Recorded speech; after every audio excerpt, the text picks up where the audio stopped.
આકાશવાણી અમદાવાદ વડોદરા. હવે આપ વલસાડ જિલ્લાનું સમાચાર પત્ર સાંભળશો, જેના લેખક છે નવીન પટેલ. વલસાડ જિલ્લામાં મોન્સૂન 2025 સુકન્યા રહેવાના સંકેત મળી રહ્યા છે. અત્યાર સુધીમાં જિલ્લામાં 82.04 ઇંચ વરસાદ પડ્યો છે. ઓગસ્ટ માસમાં અત્યાર સુધીની વરસાદની પેટર્ન અને રીધમ જળવાઈ રહેતા વરસાદનો 100% લક્ષ્યાંક પૂર્ણ થવાના સંકેત મળી રહ્યા છે, જેનાથી ખેડૂત આલમમાં ડાંગરના સારા પાક માટે આશાવાદી બન્યા છે. વલસાડ જિલ્લામાં ખેડૂતો આખા વર્ષની આવકનો સ્ત્રોત ગણાતા ડાંગરની ખેતી માટે અનુકૂળ વરસાદ ઉપર નિર્ભર રહે છે. શ્રાવણ માસથી વરસી રહેલા વરસાદથી ડાંગરના ખેડૂતોને લાભ થશે. ઉપરાંત દક્ષિણ ગુજરાતમાં શાકભાજીની ખેતી કરનારાઓને પણ વરસાદમાં આવક આવશે. જોકે હળવાથી લઈ ભારે વરસાદના ઝાપટા ચાલુ રહેતા શહેરોમાં ખરાબ માર્ગો મરામતનું કામ અટકી પડ્યું છે.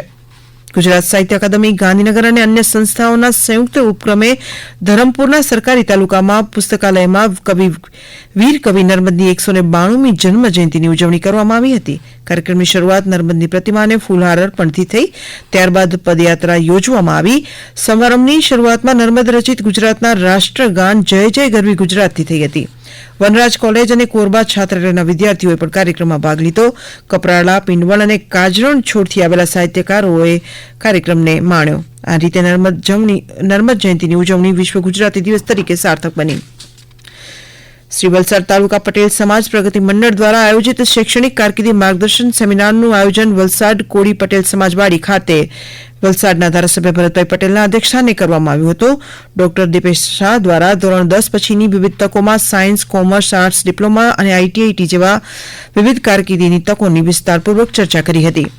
વલસાડના અતુલમાં પાર નદી કિનારે સ્થિત પૌરાણિક અતુલેશ્વર મહાદેવના મંદિરમાં ભાવિકો દ્વારા ઉત્સાહપૂર્વક કૃષ્ણ જન્મોત્સવની ઉજવણી કરવામાં આવી હતી.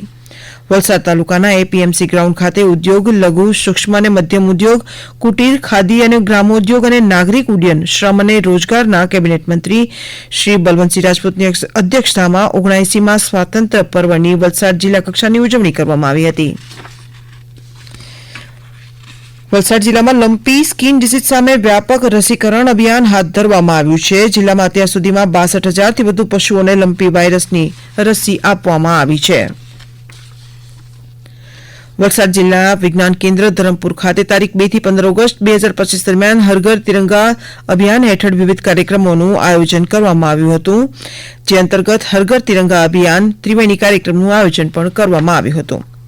વલસાડના ડુંગરી ખાતે રામજી મંદિરના હોલ ખાતે શિવશક્તિ મહેંદી આર્ટ્સ દ્વારા સવારે 11 વાગે મહેંદીની હરીફાઈ રાખવામાં આવી હતી, જેમાં 100 જેટલા સ્પર્ધકોએ ભાગ લીધો હતો. હમણાં જ આપ સાંભળી રહ્યા હતા વલસાડ જિલ્લાનું સમાચાર પત્ર, જેના લેખક હતા નવીન પટેલ. પ્રસારણ આકાશવાણીના અમદાવાદ વડોદરા કેન્દ્ર પરથી કરવામાં આવ્યું.